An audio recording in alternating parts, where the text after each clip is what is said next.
উজনি অসমত যিমান শ্ৰমিক নামনি অসমৰ পৰা যায় আমি দেখিছোঁ বিগত দিনত তেওঁলোকক বহুত দুৰ্ব্যৱহাৰ কৰা হৈছিল আৰু বহুকেইজন শ্ৰমিকক তেওঁলোকক 3 মাহ 4 মাহলৈকে 1-1.5 বছৰলৈকে তেওঁলোকক কাম কৰাই তেওঁলোকক টকা পইচা নিদিয়াকৈ তাৰপিছত মাৰপিট কৰি তাৰ পৰা বিদেশী সন্দেহযুক্ত নাগৰিক বুলি খেদি পঠায়।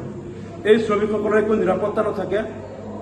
কিছুদিন আগতে নাজিৰাত ময়ূৰ বৰগোহাঁই নামৰ এজন বিজেপিৰ নেতাই তেওঁ নামনি অসমৰ প্ৰায় 13জন শ্ৰমিকক প্ৰায় 1.5 বছৰলৈকে চৰাইদেউ মৈদামৰ এটা প্ৰকল্পত কাম কৰাই এই 13জন শ্ৰমিকৰ প্ৰায় 15 লাখ টকা আত্মসাৎ কৰি তাৰপিছত তেওঁলোকক কাপোৰ খুলি ৰাতি গুণ্ডা লগাই মাৰপিট কৰাই 15 লাখ টকা আত্মসাৎ কৰি এই শ্ৰমিকসকলক তাৰ পৰা খেদি পঠিয়ালে।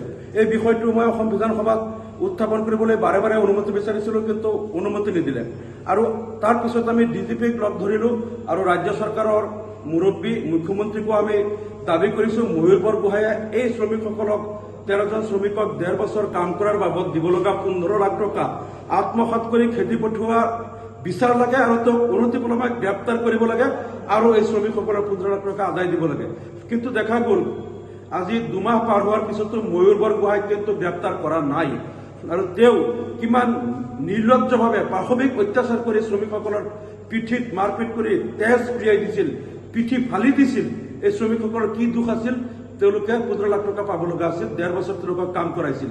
কিন্তু তাৰপিছতো তেওঁলোকক যেতিয়া এনেকৈ পইচা নিদি পেলাই মাৰপিট কৰি খেদি পঠিয়ালে, তাৰ আগতো আমি দেখিছোঁ উজনি অসমত কিছু একাংশ মহৰী বা কিছু কণ্ট্ৰেক্টৰ বা বিভিন্ন কামৰ কাৰণে তেওঁলোকে কিছু লোকে আহি পেলাই নামনি অসমৰ পৰা কিছু শ্ৰমিকক তেওঁলোকে লৈ যায়, 3-4 মাহ 6 মাহলৈকে ৰাখি কাম কৰাই যেতিয়া পইচা দিব লাগে তেতিয়া টকা দিয়াৰ পৰিৱৰ্তে একাংশ পাবত গজা সংগঠন লগাই দিলে। সংগঠনৰ মানুহবিলাকে আহি পেলাই ৰাতি ৰাতি তেওঁলোকক মাৰপিট কৰি কাণত ধৰি আঁঠুকঢ়াই তেওঁলোকক সন্দেহযুক্ত নাগৰিক বুলি মাৰপিট কৰি থানাত চঞ্চাই দিয়ে আৰু টকা পইচাবিলাক নিদিয়ে। এনেকুৱা কেইবাবাৰো উজনি অসমত ঘটনা হৈছে।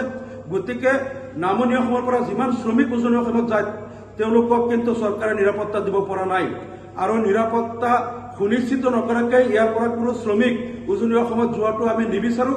আৰু মই আজিও নগাঁৱৰ SP নাই, এডিশ্যনেল SPৰ লগত আমি কথা পাতিছোঁ যে আপোনালোকে যদি এই শ্ৰমিকসকলৰ নিৰাপত্তা সুনিশ্চিত কৰিব নোৱাৰে তেনেহ'লে আপোনালোকে তেওঁলোকক বাধা দিয়া কাৰ্যটোক বেআইনী বুলি কেনেকৈ ক'ব?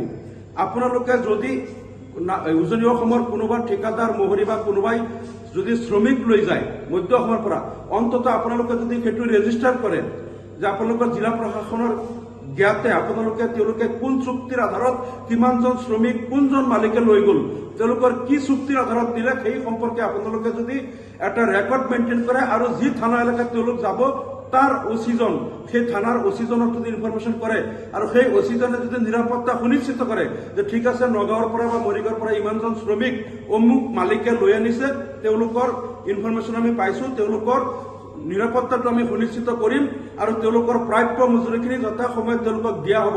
তেনেকৈ যদি আপোনালোকে চৰকাৰে বা আপোনালোকে প্ৰশাসনে যদি দায়িত্ব লৈ তেনেকৈ শ্ৰমিক তাত যায় তেনেহ'লে হয়তো আমি অলপ আশ্বস্ত হ'ব পাৰিম। নহ'লে এনেকেই জিলা প্ৰশাসনে নগাঁও জিলা প্ৰশাসনে নাজানিব আৰু য'ত লৈ যাব তাৰ প্ৰশাসনেও নাজানিব।